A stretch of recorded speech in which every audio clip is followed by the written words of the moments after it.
नमस्कार, मैं हूं अमर उपाध्याय और स्वागत है मेरे YouTube चैनल ब्रेकिंग अमर में। और आज हमारे साथ जो स्पेशल गेस्ट हैं उनसे आपका रूबरू करवा देता हूं। मेरे साथ प्रीति पांडे जी हैं, समाज सेविका हैं और राजनीतिक विश्लेषण भी करती हैं। मैम, पहले तो बहुत बहुत शुक्रिया और अपना टाइम देने के लिए। मैम, मैं जानना चाहता हूं कि आपने कैसे शुरुआत की अपने लाइफ में इस चीज़ को लेके, जो कि आप दुलारी देवी फाउंडेशन चला रही हैं, और इस चीज़ को मतलब कैसे आपने सोचा, कब सोचा इस चीज़ के बारे में? देखिए, जैसे हर आदमी सोचता है कि हम अच्छी नौकरी करेंगे, पैसा कमाएंगे, एक अच्छी जगह पे जाएंगे, एक अच्छी लुक्रेटिव ज़िंदगी जिएंगे। मैंने भी कुछ ऐसा ही सोचा था।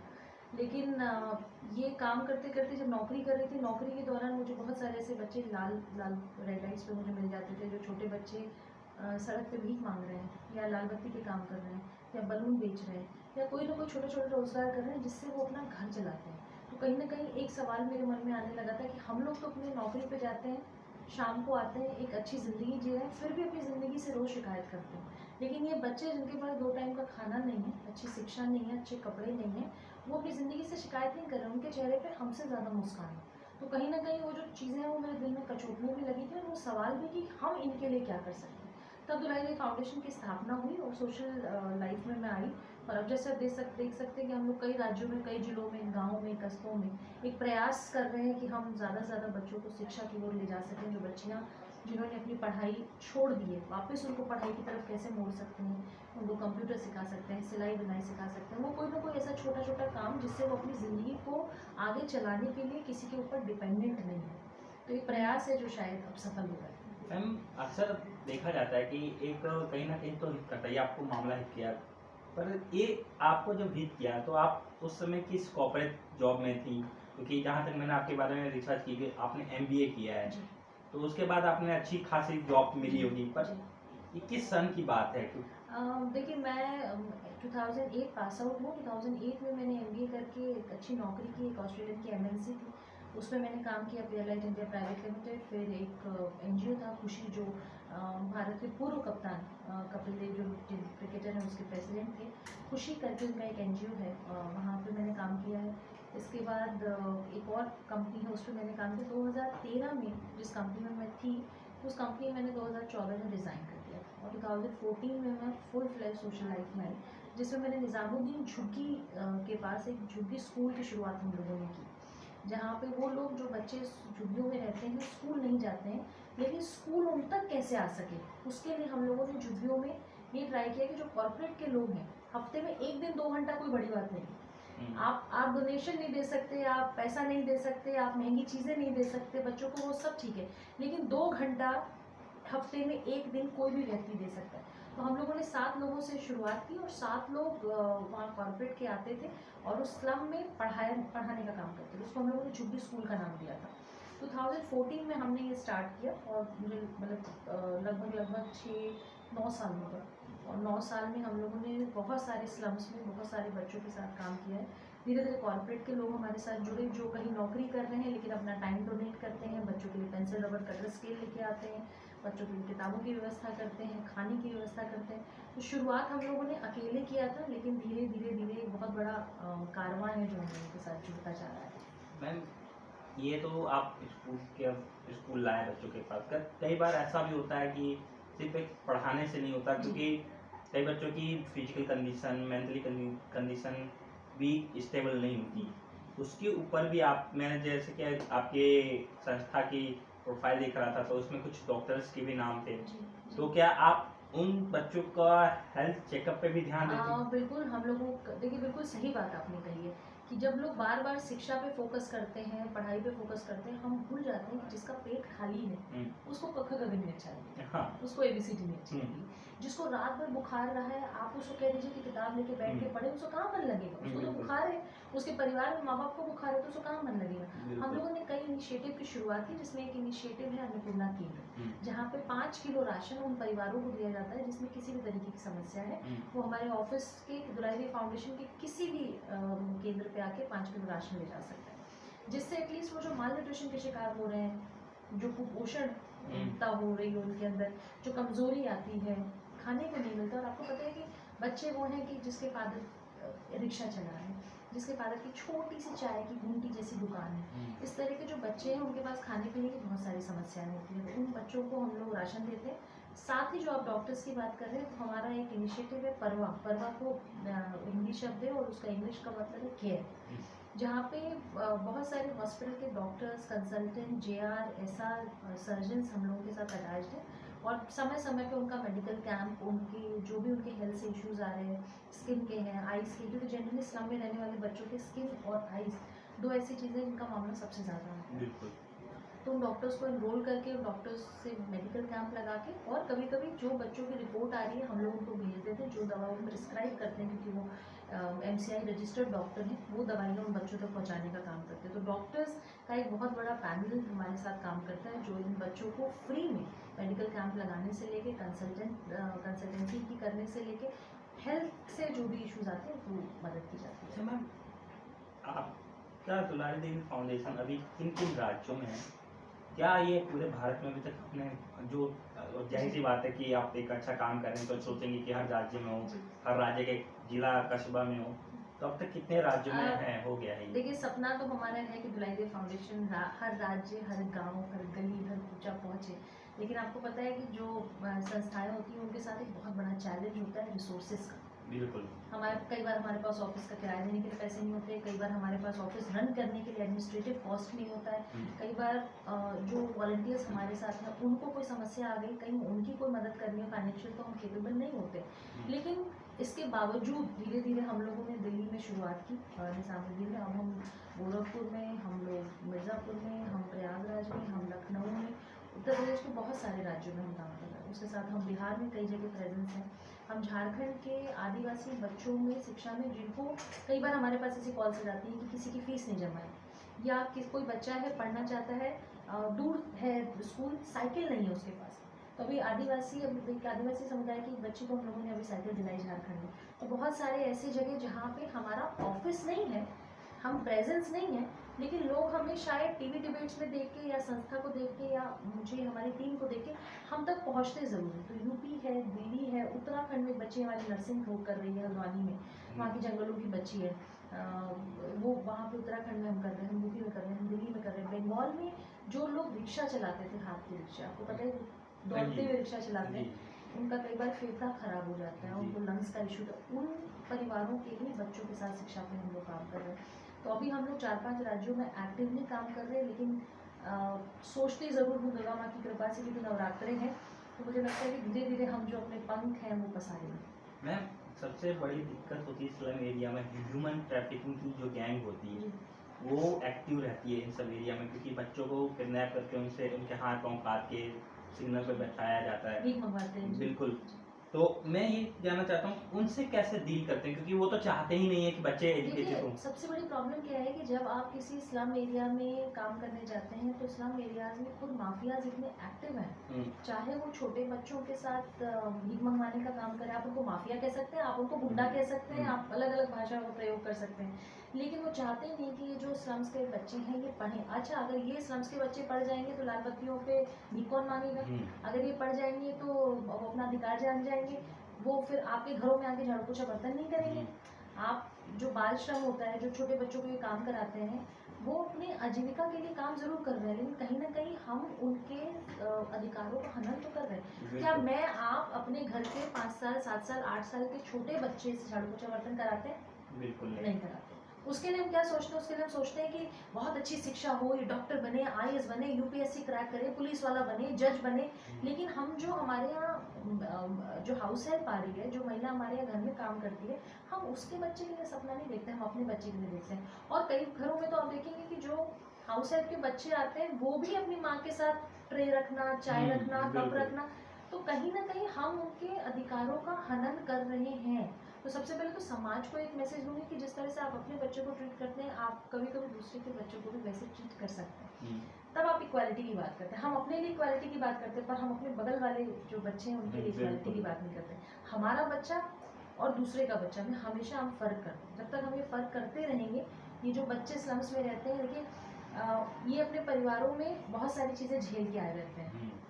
ये अपने परिवारों में रोज़ गाली गलौज, लड़ाई झगड़े, मार पिटाई, अब्यूजिव माहौल, गंदा माहौल, पिता माँ को पीट रहा है, कोई नशा कर रहा है, कोई दारू पी के आके पिटाई करता है, कोई किसी और गंदी नशे या गंदी आदत में लिप्त है, वो बच्चा ऑलरेडी बचपन से बहुत सारी चीज़ें झेलता हुआ आता है। बहुत आसान होता है उन बच्चों को बरगलाना, उन बच्चों को गलत रास्ते पे लेके जाना, उन बच्चों को ये लालच देना कि देखो तुम्हारे घर में तो ये बहुत ख़राब स्थिति है, और अगर तुम सड़कों पे जाके भीख मांगोगे, या एक गैंग 10 बच्चे हैं सड़क पे जाके भीख मांग रहे, तो भी तुम रोज 150 रुपये कमा के अपने माँ बाप की हेल्प कर सकते हो। वो तो एक गैंग चला रहा है, वो तो गलत शिक्षा दे ही रहे हैं। हम अपने बच्चों को नहीं कहेंगे सड़क पे जाके भीख मांगो, लेकिन दूसरे के बच्चों को कहेंगे।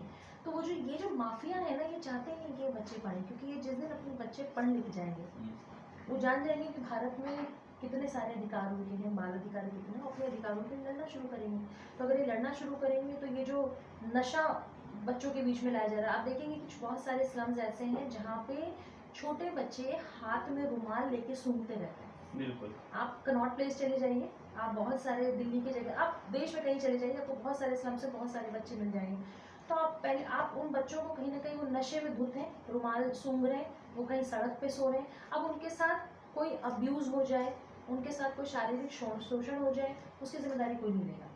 लेकिन वो बुरी स्थिति में बच्चे रहते हैं। दिल्ली में बहुत सारे स्लम्स हैं जहाँ पे आपको इस तरह से लाल बत्तियों के बच्चे दिख जाएंगे। उस पर काम करने की बहुत ज़रूरत थी। तो उन बच्चों में के बीच में शिक्षा का अलग जगाना थोड़ा मुश्किल होता है, जैसा आपने कहा, बिल्कुल मुश्किल होता है, लेकिन नामुमकिन नहीं था। हम लोगों के साथ भी बहुत सारे चैलेंज थे, क्योंकि जब हम लोगों ने शुरू किया और लोगों के बीच में पढ़ाना शुरू किया, तो बहुत सारे लोग खड़े हो गए हमारे ही खिलाफ, हम ही लोगों के खिलाफ। हम, जबकि हम उनके हाथों में कोई ऐसी चीज़ नहीं हमारे जिससे वो कल उग्रवादी हो जाए, लड़ाई करे, देश के खिलाफ बोले, समाज के खिलाफ बोले, परिवार के नहीं। हम उनके हाथ में कलम पेन देने की कोशिश कर रहे हैं, जिस कलम पेन से शायद वो अपना ही नहीं, समाज का ही नहीं, भारत का भी इतिहास बदल सकते थे। लेकिन वही बात होती है ना कि जब आप कुछ अच्छा काम करने जाते हो तो आपका विरोध बहुत ज़्यादा होता है।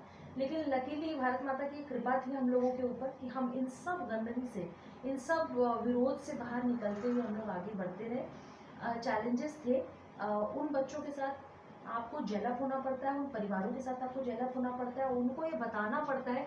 कई बार आप उनको छोटे छोटे लालच भी देते हैं, कई बार उनको कहते हैं कि अच्छा देखिए 3 घंटे तुम पढ़ने आओगे तो पढ़ाई के बाद तुमको पार्ले जी मिलेगा, ठीक है। कई बार आप उनको कहते हो गर्मी है तो कहते हो कि अच्छा 3 घंटे तुम पढ़ोगे तो तुमको हम आइसक्रीम खिलाएंगे, तुमको हम कुल्फी पिलाएंगे। ये तो अच्छा लालच, अच्छी चीज होती है। छोटे छोटे बच्चे के बच्चे आपके घर, अपने घर के बच्चों को छोटा छोटा लालच हम देते ही हैं। तो हम दूसरे के बच्चों को भी, अगर हम दूसरे के बच्चों को पार्ले जी और आइसक्रीम की बात कह के बहला फुसला के उसको पढ़ाने के लिए हम आकर्षित कर सके तो क्या बुराई है इसमें? कोई बुराई। हम लोगों ने भी इसका सहारा लिया। तो बहुत सारे बच्चे पढ़ने में जिनको इंटरेस्ट नहीं था, यकीन मानिए सिर्फ 3 घंटे इसलिए आते थे कि 3 घंटे बाद उनको पार्ले जी मिलना है। अब उसके पीछे 2 कारण है, एक तो बच्चे का दिमाग कि पार्ले जी मिलेगा, दूसरा गरीबी, दूसरा को भूख, क्योंकि पिता रिक्शे वाला है, पिता कोई छोटा मोटा ऐसा काम करते हैं, रात भर बारिश हुई, काम हुआ, पिता नहीं गए काम पे, सुबह घर का चूल्हा नहीं जला। तो जिसका चूल्हा नहीं जला उसको पढ़ाई अच्छी लगेगी, जिसका चूल्हा नहीं जला वो आपकी बातें, आपका ज्ञान नहीं अच्छा लगेगा, उसको आपका ज्ञान नहीं चाहिए, उसको सहारा चाहिए, उसको मदद चाहिए, उसको अपनापन चाहिए। तो शायद हम उस सहारा और अपनापन से बहुत सारे बच्चों का दिल जीत पाए,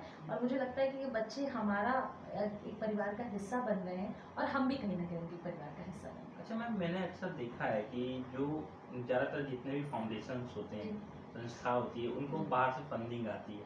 क्योंकि मैं अभी थोड़ी देर पहले आपसे बात कर रहा था ऑफ कैमरा, तो आपने बताया कि आपको कहीं से फंडिंग नहीं आती, जो आता है जेब से वो आप लगा देती हैं। तो उसमें सबसे बड़ी दिक्कत आती है कि चलो वॉलंटियर्स हैं, वो तो उनसे बोल दिया जाएगा कि भाई 2 घंटा कहीं काम कर लो, अपना थोड़ा सा टाइम इधर दे दो।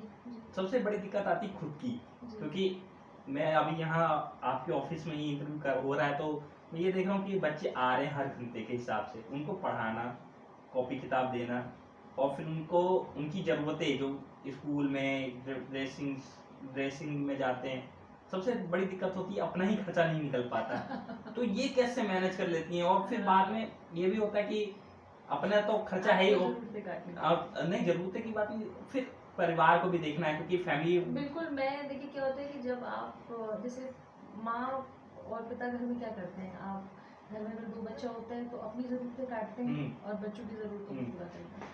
तो नो डाउट कई बार ऐसा होता है कि फाउंडेशन की ज़रूरतों में, बच्चों की ज़रूरतों में हम लोग कई बार अपनी ज़रूरतों को नज़रअंदाज कर देते हैं, ये बिल्कुल सच बात है। लेकिन जब आप अपनी ज़रूरतों को नज़रअंदाज करते हैं और फिर अचानक से आपका बच्चा जिसके लिए आपने किया वो 10th की मार्कशीट लेके आता है और ये कहता है कि दीदी देखिए मेरे 100 में 90 नंबर आए, तो वो कहीं ना कहीं जो ज़रूरत नज़रअंदाज हुई थी ना, वो फिर डिलीट हो जाती है। खुशी होती है कि देखो मतलब हाँ। हमारा बच्चा जो है 5th में टॉप कर रहा है, 6 में टॉप कर रहा है, 7 में टॉप कर रहा है। वो बच्चे जिनके पास पढ़ाई, खाना पीना, कपड़े लत्ते हर चीज़ में बहुत कमियां हैं, इसके बावजूद वो बच्चा इतने अच्छे नंबर लेके आ रहा है। तो नो डाउट चैलेंजेस है, नो डाउट हमें अपनी ज़रूरतों को कम करना पड़ता है, कई बार इनकी कॉपी किताब के लिए, कभी इनकी फ़ीस के लिए। लेकिन एक चीज़ ज़रूर कहूँगी कि डिबेट्स के दौरान बहुत सारे लोग हम लोगों को टीवी पे देखते हैं और बहुत सारे लोगों ने हमारे से हाथ बढ़ाया।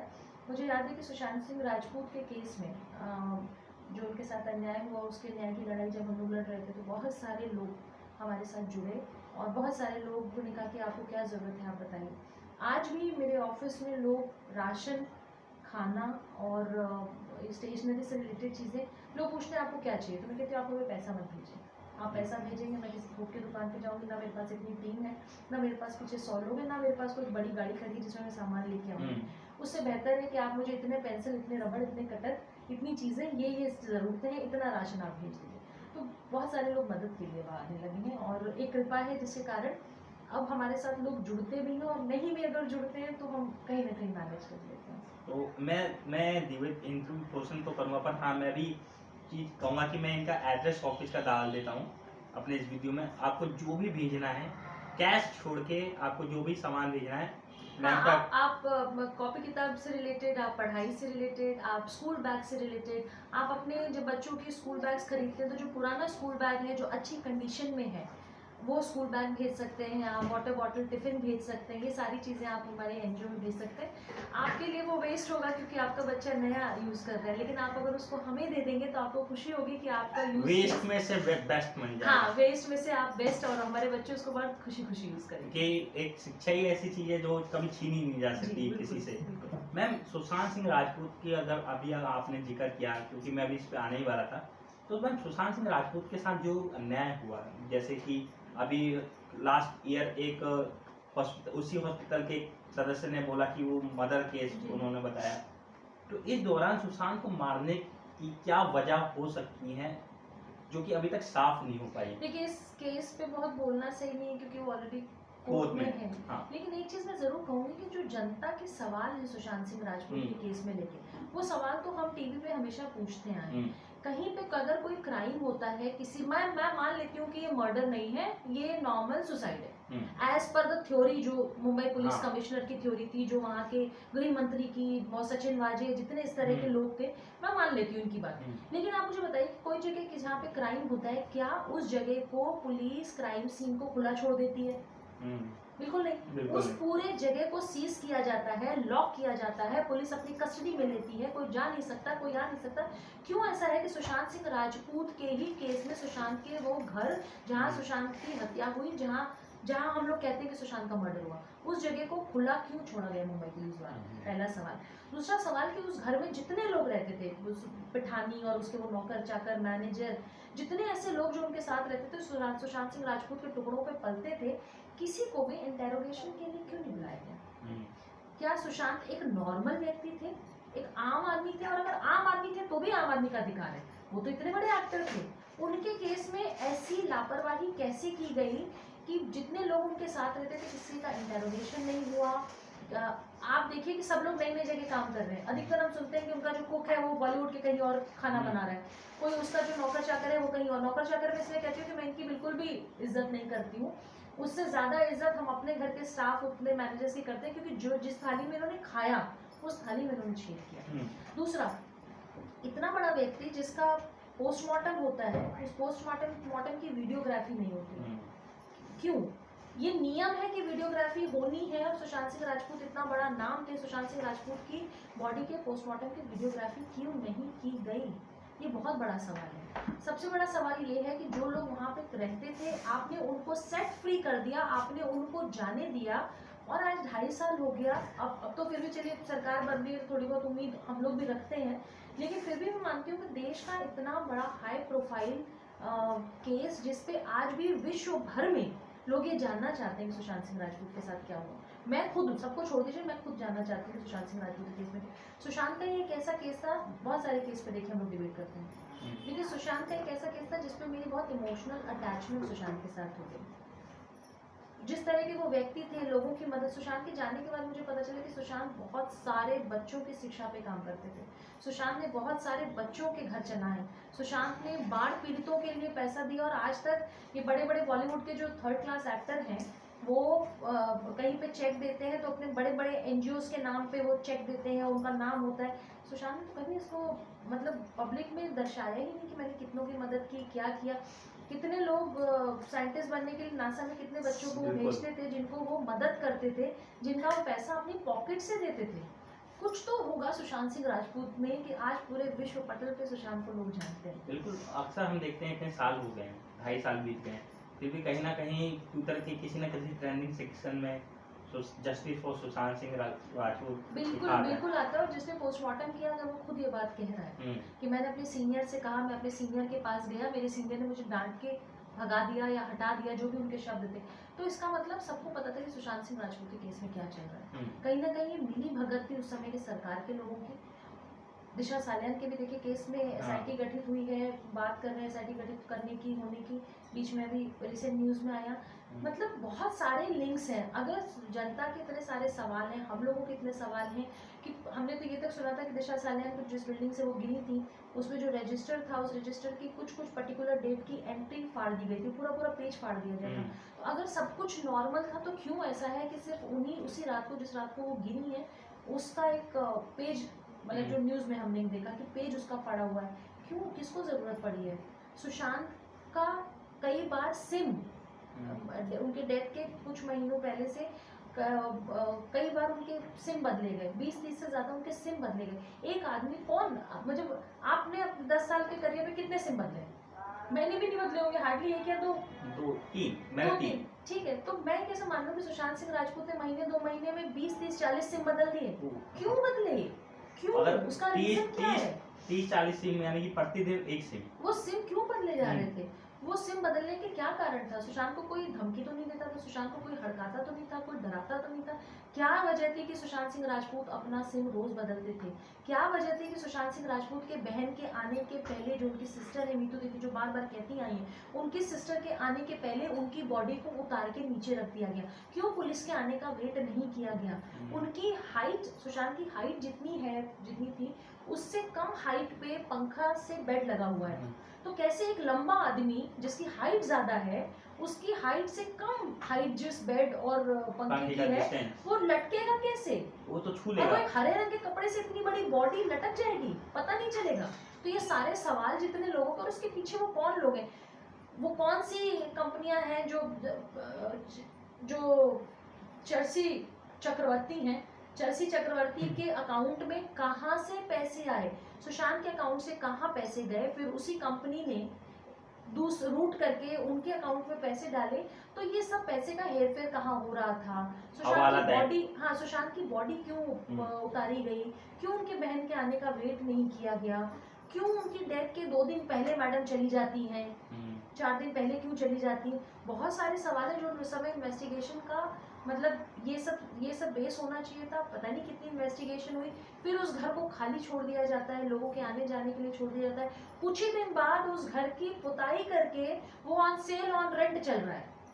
अरे क्राइम सीन जिस घर में हुआ है उसको आपने, जो मामला भी कोर्ट में है उसका, कोर्ट में है, और बहुत सारी चीजें, सुशांत का लैपटॉप कहाँ है, सुशांत के फोन कहाँ है, सुशांत का और भी जितना इंटरनल उनकी चीजें थी वो सारी का। हार्ड डिस्क की भी बात हम लोगों ने सुनी थी कि कोई 2 दिन पहले आया और हार्ड डिस्क लेके, तो उस हार्ड डिस्क में क्या था?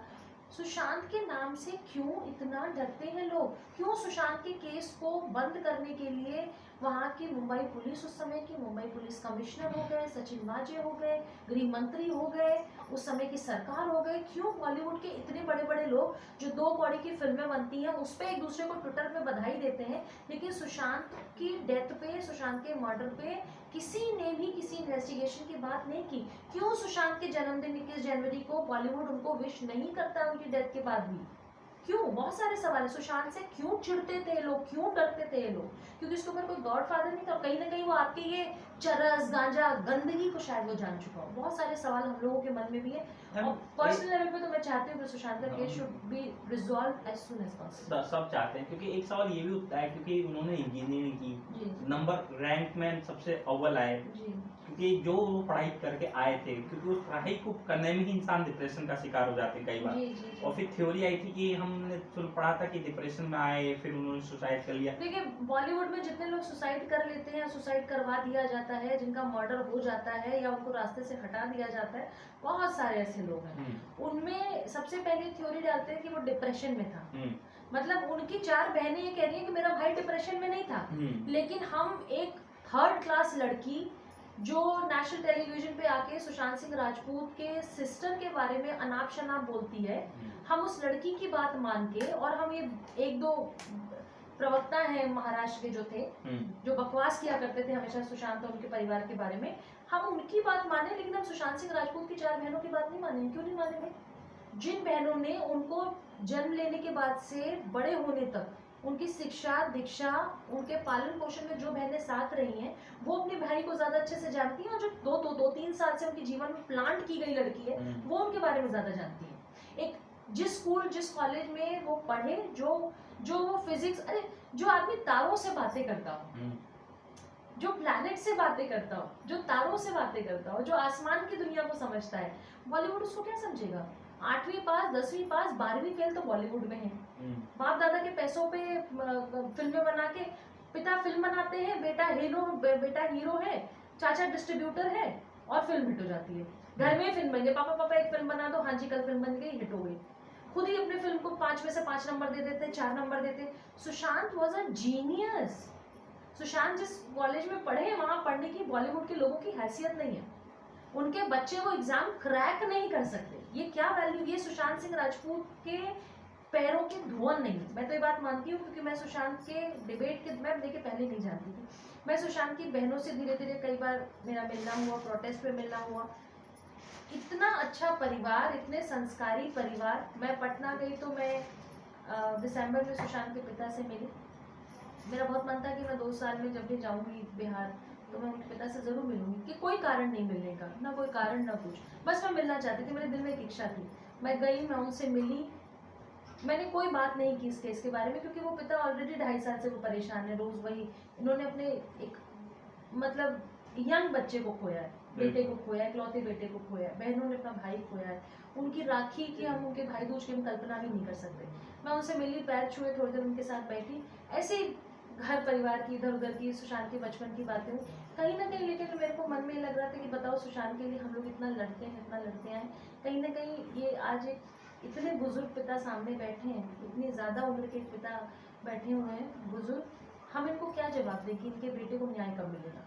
हम इनको क्या कहें कि पूरा विश्व आपके बेटे को इतना प्यार करता है, फिर भी न्याय अभी थोड़ा दूर है। लेकिन मैं ये बात मानती हूँ कि सुशांत का ही केस ऐसा था। जो लोग कहते हैं कि सुशांत का केस सॉल्व नहीं हुआ, उनके लिए मैं बात जरूर कहूँगी कि सुशांत का ही केस ऐसा था, जब बॉलीवुड की गंदगी आगे आई, उजागर हुआ, ड्रग्स, चरस, गंदगी, इनके नेशनल इंटरनेशनल कनेक्शन, सुशांत के केस में इतनी चीजें आगे आ गई हैं कि बॉलीवुड वालों को हाथ जोड़ के कहना पड़ रहा है, कभी योगी जी से, कभी किसी से गुहार लगाना पड़ रहा है कि ये बॉयकॉट बॉलीवुड, प्लीज आप इसको बंद कराएं, जो अभी रिसेंट हुआ। तो बॉयकॉट तो चलता रहेगा और इनकी फिल्में धड़ाधड़ ऐसे फ्लॉप होती रहेंगी।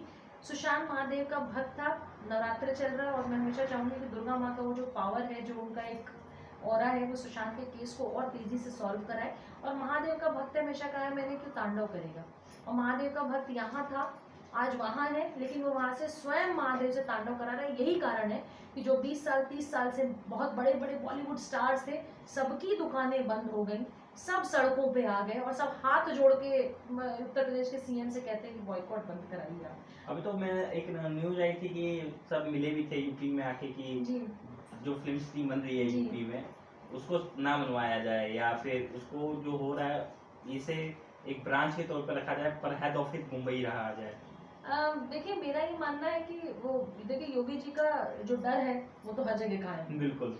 जो खुलेआम बॉलीवुड में ड्रग्स की, जैसे हम जानते हैं कि इसी केस में, सुशांत के केस में इतने बड़े बड़े स्टार्स का नाम आया, नार्कोटिक्स डिपार्टमेंट में कितने लोग गए, कितने बड़े बड़े स्टार्स के बेटे बेटियों को बुलाया गया। तो ये दिल्ली में तो, मुंबई में तो पॉसिबल हुआ, क्योंकि वहाँ बहुत सारे सरकार से, उस समय के सरकार से जुड़े हुए लोगों ने इनको शह दे रखी थी।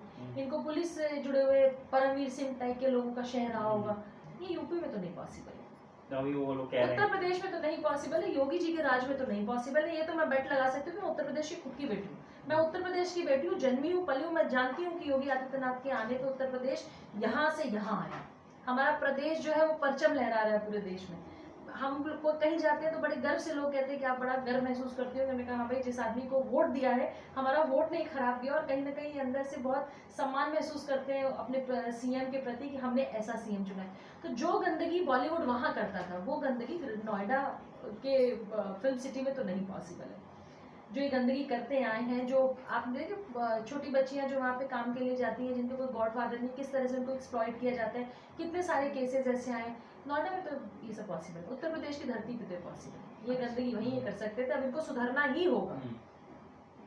अच्छा मैम, हम अक्सर देखते हैं आप हमेशा डिबेट में आती हैं, तो आप जब अपना पक्ष रखती हैं, आफ्टर डिबेट का माहौल कैसा होता है? कि वहाँ ऑफ कैमरा की बात कुछ और होती है, क्योंकि जाहिर सी बात है डिबेट खत्म हुई तो उसके तुरंत बाद तो माइक वाइक निकाल के गाड़ी में बैठ के जा नहीं सकते, थोड़ी देर तो रुकना ही पड़ता है बात बात। देखिए लोगों को लगता है, कई बार लोग पूछते हैं वो लोग बोलते हैं कि ज्योति जी आ रहा था, प्रीति जी आप इतना अच्छा बोलती हैं, आप हमारे पास आ जाइए, हमारी पार्टी में आ जाइए, हम आपका जो एनजीओ है उसको और ग्रो करेंगे। तो आपका जवाब क्या होता है फ्रंट पे? देखिए जाहिर सी बात है आप तो बोलती नहीं आना। एनजीओ जो है वो चल रहा है और बहुत सारे सदस्य इसके साथ हैं। देश भर से, विदेशों से बहुत सारे लोग हमें रिसोर्सेज में मदद करते हैं, और मुझे उसमें अब कोई ज़रूरत नहीं है। दुर्गा माँ की जो कृपा होगी, वो जो भगवान जी ने लिखा है, तय किया है, वो चलता हुआ रहेगा।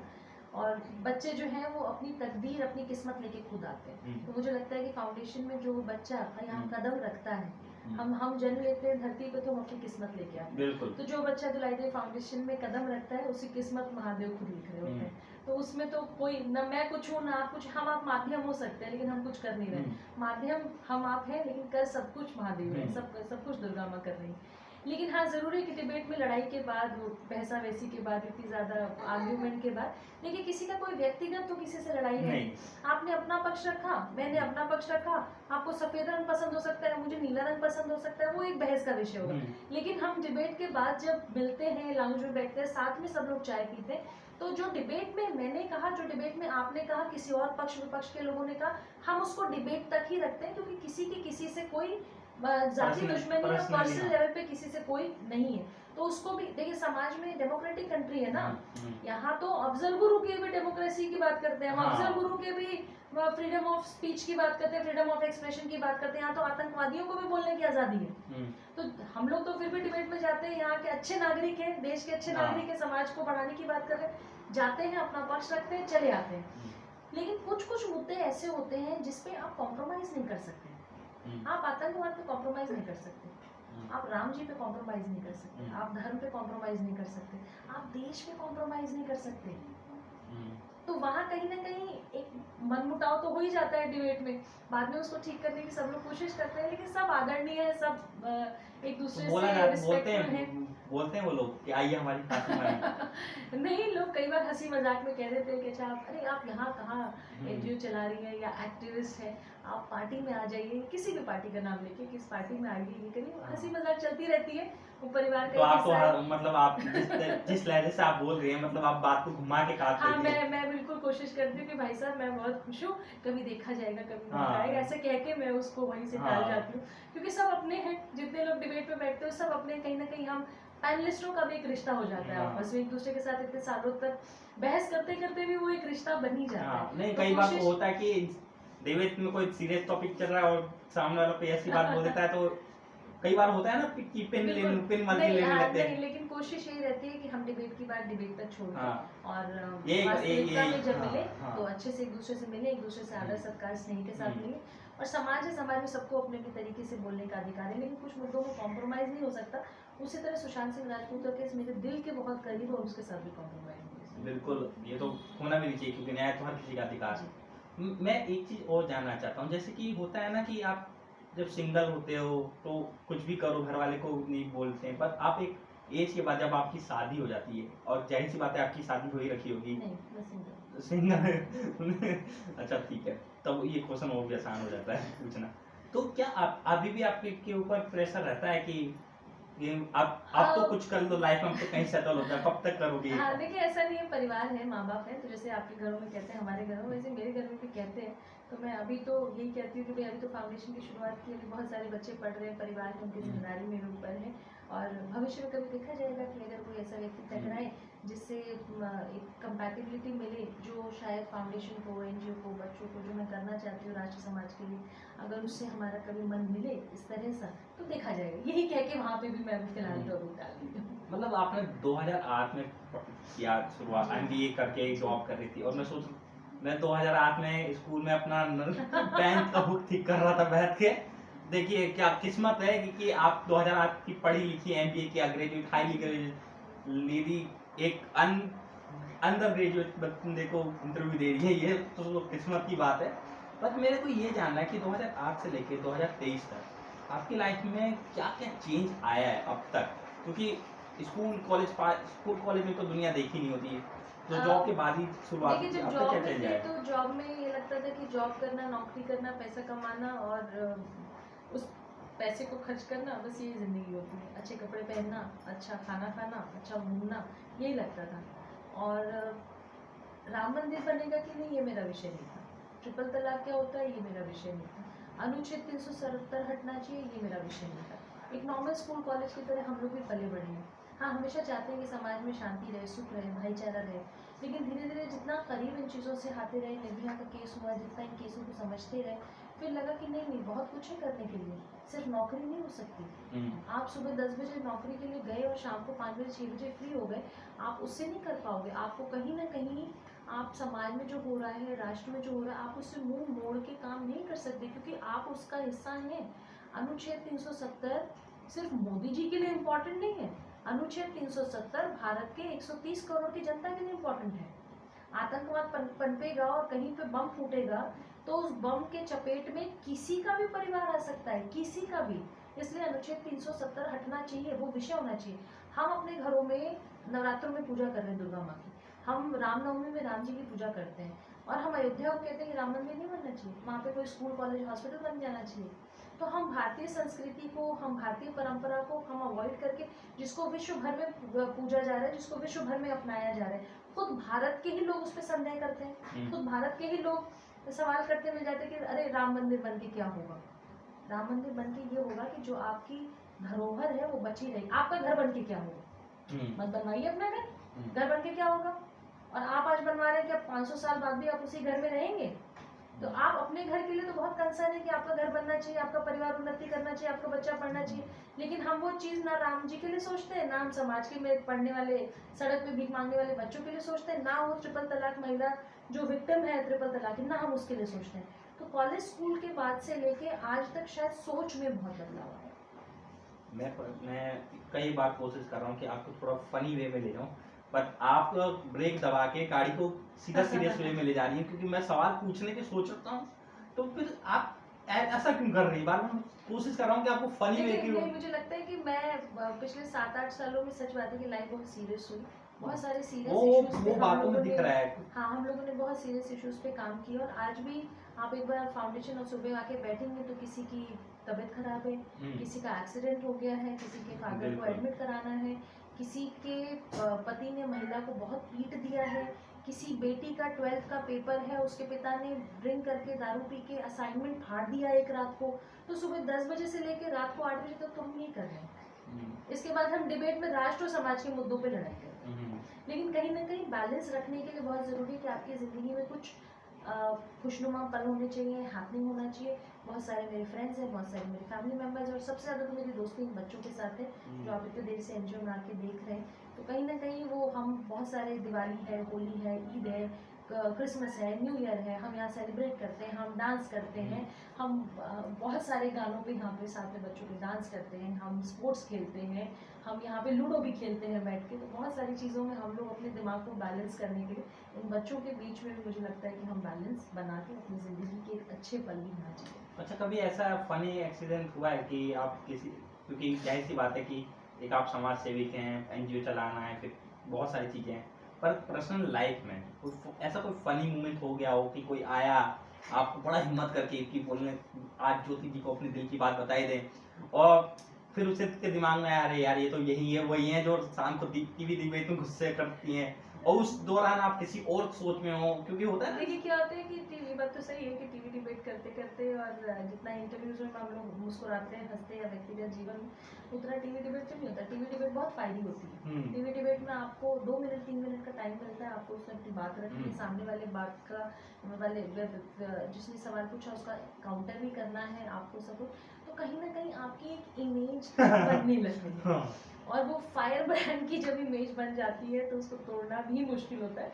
लेकिन मैं जनरली देखिए कोशिश करती हूँ कि अगर आप मेरा सोशल मीडिया देखेंगे तो मेरे सोशल मीडिया पे मेरे एनजीओ में डांस करने की बहुत सारी वीडियो, मैं बहुत डांस करती हूँ और मुझे डांस करना बहुत ज्यादा पसंद है। अच्छा, मैंने अगर आप एक हॉबी मेरी समझेंगे तो मैं बहुत बहुत बहुत ज्यादा, मैं बचपन में डांसर बनना चाहती हूँ। मैं क्लास 3rd 4th में रही हूँ तो मुझसे पूछता तो मैं कहती थी मैं डांसर बनना चाहती हूँ। तो पहले मैंने क्लासिकल बचपन में सीखने की शुरू भी की थी, बहुत क्लास 8 तक मैं कथक सीखती भी थी। क्लास 8 के बाद धीरे धीरे क्योंकि पढ़ाई बड़ी हो गई, हम पढ़ने लगे और सीरियस जिंदगी हो गई, लेकिन एक इमेज तो बन जाती है और कहीं ना कहीं शायद डिबेट की वजह से लोग भागते और कतराते भी होंगे। नहीं, मैं यही सोच के निकला था घर से कि एक दूसरा रूप दिखाने को मौका मिलेगा कि असल में बार बार ज्योति जी आ रहा है, प्रीति जी है कैसी। पता मैं यहाँ आके जैसे कि आपसे बात कर रहा हूँ, ये इंटरव्यू नहीं बात ही हो रही है, क्योंकि जी। मैं एक लाइन बोल रहा हूँ फिर आप बोल रहे हैं, तो ये मतलब एक होता है ना, मैं आपको बार बार सोच रहा हूँ कि इनको एक सवाल करके फिर अगला सवाल ये पूछूंगा, पर आप यहाँ की बजाय गाड़ी यहाँ घुमा दे रही हैं। मैं उससे बचना चाह रहा हूँ, पर आप खैर इस चीज में इतने टाइम से आप काम कर रही हैं, और मैं जब कक्षा पहनने की उम्र नहीं थी, जब आपने ग्रेजुएशन की थी, तो आपका वो माइंडसेट और बात को कैसे डाइवर्ट किया जाए, वो आपके पास उतना एक्सपीरियंस है, उतना तो खैर मेरे पास अभी नहीं है एक्सपीरियंस की सॉरी में कक्षा वाली बात को, मैं आपसे काफ़ी छोटा हूँ। मैम एक बात होती है कि एक सेक्शन है मेरा, क्योंकि मैं बहुत कम लोगों के साथ ही खेलता हूँ, एक सेक्शन है वक्त क्या है आपके फ़ोन के अंदर, सॉरी मैं इंग्लिश भी नहीं बोल पा रहा हूँ क्योंकि मैं तो इस सेक्शन में मैं बहुत कम एक्टिव हूँ। आपके फ़ोन के अंदर क्या है और आप अपना फ़ोन कौन सा यूज़ करती है, ये सेगमेंट होगा। आपको अपने फ़ोन की कुछ मैं क्वेश्चन पूछूंगा, उस चीज़ पे आपको रिएक्ट करना है, या फ़ोन के अंदर जो भी है, चिंता मत कीजिए, पर्सनल पे नहीं जाऊँगा क्योंकि मेरे पर्सनल जानने का कोई उद्देश्य भी नहीं है। तो मैं ये जानना चाहता हूँ कि इस समय आप कौन सा ब्रांड का फ़ोन यूज़ कर रही हैं, क्योंकि कई बार एनजीओ के जो चेयरमैन होते हैं या डायरेक्टर होते हैं, उनके पास हाई क्लास फ़ोन होता है। देखिए मेरे पास 4 साल, ये इस चीज़ आप मुझसे 8 फरवरी से पहले पूछते, मेरा बर्थडे गया है, तो मेरे पास 8 फरवरी से पहले सैमसंग का 4 साल पुराना एक फ़ोन था, जिसकी स्क्रीन भी टूट गई और मुझे बार बार कहते थे चेंज करो। मैंने कहा मैं करूँगी यार, अभी बहुत सारे खर्चे हैं इसको मैनेज फोन दिखाई दीजिए आप। तो मैंने अभी मतलब मेरी छोटी सिस्टर जो डॉक्टर हैं, अभी मुझे कुछ दिन पहले उन्होंने कहा कि आई थिंक गूगल पिक्सल है। गूगल पिक्सल है, तो उन्होंने मुझे कहा कि दीदी आप बहुत सारे वीडियोस बनते हैं बच्चों के हमारे एनजीओ में, और बहुत सारे आपको पिक्चर्स क्लिक करनी होती है, तो उन्होंने उससे मुझे कहा कि दीदी सबसे ज़्यादा ज़रूरत आपको किस चीज़ की होती है। मैंने कहा पिक्चर्स और वीडियोज़ की। तो उसने कहा गूगल पिक्सल सबसे बेस्ट है, तो आप गूगल पिक्सल लो, उसका कैमरा की क्वालिटी बहुत अच्छी है। I am not technology freak बहुत ज़्यादा, तो she gifted me this phone. मैं ये फ़ोन भी नहीं खरीद सकती क्योंकि मैं बहुत महंगे फ़ोन, महंगी टेक्नोलॉजी मैं मतलब इसमें नहीं है। तो मैंने उसको कहा, मैंने कहा देखो मैं 1 रुपया नहीं लगा सकती, तो मेरे ऊपर बहुत सारे बच्चों का खर्चा है, तुम्हें गिफ्ट करना होगा तो गिफ्ट कर देना। तो उसने अभी 2-3 महीने की सैलरी वैलरी जोड़ के मुझे ये वो फ़ोन गिफ्ट किया। उसने मुझे कहा कि नहीं दीदी 4 साल से सेम फ़ोन यूज़ कर रही हो, प्लीज़ अपना फ़ोन चेंज अपडेट करो। अपडेट करो। मैं मोस्ट जो ऐप होता है, आप कौन सा ज़्यादा ऐप यूज़ करती है सोशल मीडिया के लिए? देखिए ट्विटर पे मैं एक्टिव हूँ, इंस्टाग्राम पे मैं एक्टिव हूँ, फेसबुक पे मैं एक्टिव हूँ, कू पे मैं एक्टिव हूँ, और मेरी हमेशा कोशिश रहती है कि मैं सिर्फ एक्टिव अपनी चीज़ों को अपडेट करके ही नहीं कि आज मैं ये कर रही हूँ यार, लोगों से इंटरेक्शन जरूर करो। तो अगर आप ट्विटर देखेंगे तो मैं ट्विटर पे जितने लोग मुझे मैसेज करते हैं उन सबको या तो लाइक करना या रीट्वीट करना, या किसी ने बहुत अच्छी चीज़ लिखी तो उसको पर कमेंट करना। मैं हमेशा अपने उन सब सोशल मीडिया के परिवार के सदस्यों से, ट्विटर पे मैं ट्विटरवाइज परिवार बोलती हूँ, इंस्टाग्राम है, कू है, फेसबुक है, बहुत सारे लोग जो मुझे कांटेक्ट करते हैं उनका रिवर्ट करने की बहुत कोशिश मैं करती हूँ, और मुझे लगता है कि 70-80% लोगों को मैं रिवर्ट करती हूँ। और लोग ये बात कहते हैं और लिखते भी हैं ट्विटर पे कि मैम आप हमारे हर बात का रिवर्ट करते हैं। तो मुझे लगता है कि आज जो कुछ भी हम लोग कर पा रहे हैं वो कहीं ना कहीं आप लोगों के कारण ही है। तो अगर आप नहीं होते, आप लोगों के कारण, आप लोगों के कारण नहीं, मीडिया वालों के कारण भी, चाहे वो यूट्यूबर्स हों, चाहे वो न्यूज़ चैनल्स हों, चाहे वो प्रिंट मीडिया हो, बहुत बड़ा रोल रहा है। लेकिन एक छोटा सा फाउंडेशन चलाने वाले लोग, एक छोटी सी टीम को देश विदेश तक पहुंचाने में हमारी कोई मार्केटिंग टीम नहीं है, हमारी कोई ऐसी टीम नहीं, हमें वहाँ तक ले जाने में सबसे बड़ा हाथ आप लोगों का रहा। और वो लोग, वो व्यूअर्स, वो परिवार के सदस्य, मैं उनको परिवार ही कहती हूँ, क्योंकि उनकी ऊर्जा से, उनकी हिम्मत से, उनके हौसले से हमें इतनी ऊर्जा मिलती है कि हम लोग डिबेट में जाते हैं। और जो इंटरनेशनल्स लोग आते हैं या जो ऐसे लोग आते हैं जो देश के विरोध बात करते हैं, हमें उनसे इतनी ऊर्जा मिलती है कि हम उनको वहाँ जवाब दे पाते हैं। तो एक वही मैंने कहा था कि अकेले की शुरुआत हुई, बट कारवां बना। देखिए, आपने कहा कि आप छोटा एनजीओ चलाते हैं। देखिए, जो समाज के हित में काम करता है वो कभी छोटा नहीं होता। वो भगवान के बाद, अगर मैं कहूँ, हम कहते हैं कि हमारे माँ बाप हैं, भगवान के बाद पहले हमारे माँ बाप हैं, पर जो एनजीओ चलाता है वो भगवान के बाद ही होता है। क्योंकि आपके पास इतने बच्चे हैं अलग अलग स्टेट में, तो इतने लोगों का खर्चा चलाना अपने जेब से, वो बहुत हिम्मत की बात है।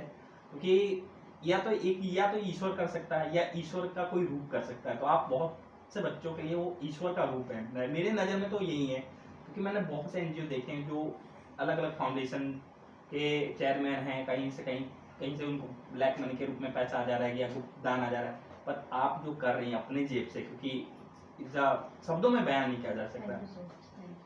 तो मैं ज्योति जी चढ़ गया मेरे दिमाग पे, क्योंकि मेरे को किसी से बात करनी है, वही नाम आ रहा है बार बार। तो प्रीति जी, मैं ये जानना चाहता था कि एक होता है ना कि कई बार ऐसा होता है कि एनजीओ चला रहे हो, समाज को सुधार रहे हो, तो रोकने के लिए धमकी भी तो आती होगी, कोई ना कोई पर्सनल नंबर तो निकाल ही लेता होगा आपका कहीं ना कहीं से। देखिए, जब अभी तालिबान का केस हुआ था, अफगानिस्तान वाला, तो उस समय मेरे को पाकिस्तान का एक नंबर था जिस पे कंटिन्यूअस मेरे परिवार की फोटोग्राफ्स डाल के उन पे सीधे मैसेजेस आते थे। बहुत दिनों तक हम लोगों ने अवॉइड करते, मेरी बड़ी सिस्टर की फ़ोटो निकाल लेते थे। बहुत दिनों तक अवॉइड करते करते करते बाद में मैंने यहाँ पे जो नियरेस्ट पुलिस स्टेशन हमारा निज़ामुद्दीन पड़ता, वहाँ मैंने रिटर्न में कंप्लेन दी। और उसके कुछ दिनों बाद, अब उस पर कितनी कार्रवाई हुई होगी ज़रूर, क्योंकि इसके बाद मेरे पास कॉल्स शूट बंद हुई, बीच में फिर शुरू हुई। इस तरह के कॉल्स थोड़े बहुत तो आते ही रहते हैं। और रैंडम सोशल मीडिया अगर आप देखेंगे या फेसबुक पेज देखेंगे, तो उसमें तो आप देखेंगे कि अगर 1000 मैसेजेस हैं, या मेरे किसी आपने इंटरव्यू किया उसमें नीचे मैसेजेस आएंगे, तो जितने अच्छे लोग लिखते हैं या अच्छे शब्दों को लिखते हैं, उतने ही खराब शब्दों का भी चयन करके लोग हमारे बारे में लिखते हैं, या धमकी भरे में, या धमकी नहीं कहूँगी, उल्टे सीधे शब्दों का चयन करते हैं, या कुछ ऐसी चीज़ें लिख आपत्तिजनक लिख देंगे तो लिखते हैं लोग। मतलब बहुत आम बात है। शुरू में तो लगता था कि नहीं क्यों लिखा, गुस्सा आती थी, लेकिन अब लगता है कि नहीं, अपनी ऊर्जा वहाँ नहीं खत्म करनी, अपनी ऊर्जा को बचा के यहाँ पे रखना है। क्योंकि देश और समाज के लिए आपने कहा बहुत कुछ करने के लिए। हमारे देश के प्रधानमंत्री 18 घंटे काम कर रहे हैं, अगर वो रोज सबसे लड़ने लगेंगे तो अपनी ऊर्जा खत्म कर देंगे। तो जिस देश का मुखिया ऐसा हो, तो उस देश के जो वासी हैं उनको थोड़ा बहुत तो उनसे सीखना ही चाहिए। बिल्कुल। देखिए, हम लोग इंटरव्यू छोटा रखने वाले थे, बात करते करते काफ़ी लंबा चला गया। तो आई थिंक आपका टाइम भी हो रहा है, कहीं जाना है आपको, तो इस इंटरव्यू को यहीं वाइंड अप करते हैं। क्योंकि और भी अभी नहीं, बहुत अच्छा रहा, आई फेल्ट वेरी गुड। और मैं आपके व्यूअर्स से भी कहूँगी कि प्लीज़ जितने भी लोग आप हैं, आप इनके चैनल को सब्सक्राइब करें, आप इनके चैनल्स के यूट्यूब पे जो इंटरव्यूज़ लोगों के डाले जा रहे हैं उसको सुने, क्योंकि ये बहुत मेहनत करते हैं। ये नोएडा से आते हैं और बहुत जगह इंटरव्यू के लिए जाते हैं। आप देखो जो इंटरव्यू में अच्छी चीज़ें आप उनसे सीखिए, समझिए। अगर हमारी बात कहीं कभी अच्छी लगे तो उसमें आप हमारे साथ जुड़ भी सकते हैं, आप चैनल के साथ जुड़े। Just help everybody. मैं एक आखिरी में फिर से, जैसा कि मैं इंटरव्यू के दौरान मैंने बोला था कि दुलारी देवी फाउंडेशन का मैं एड्रेस डाल दूंगा। आप लोग जितना आप लोगों से हो सके कैश छोड़ के आप स्कूल के बैग, कपड़े लत्ते, जो भी आपको, आप कॉपी किताब, आप रिसोर्सेज में 2 दिन देना चाहें, आपको एड्रेस और लैंडलाइन नंबर हम लोग यहाँ पे डाल देंगे। 24 आवर्स लैंडलाइन चलता है। आप किसी भी बच्चे के हाथ में कलम थमाने का काम जरूर कर सकते हैं, क्योंकि शिक्षा एक ऐसी चीज़ है जो किसी से छीनी नहीं जा सकती। ये सिर्फ पाई जा सकती है अपनी मेहनत से, अपनी काबिलियत से। तो मैं तो इतना ही कहूँगा। और इस इंटरव्यू को देखने के लिए बहुत बहुत धन्यवाद आपका, और आपने अपना कीमती समय दिया प्रीति मैम, आपका भी। Thank you. और इसी के साथ इस इंटरव्यू को यही वाइंड अप करते हैं। धन्यवाद, thank you very much for watching this video.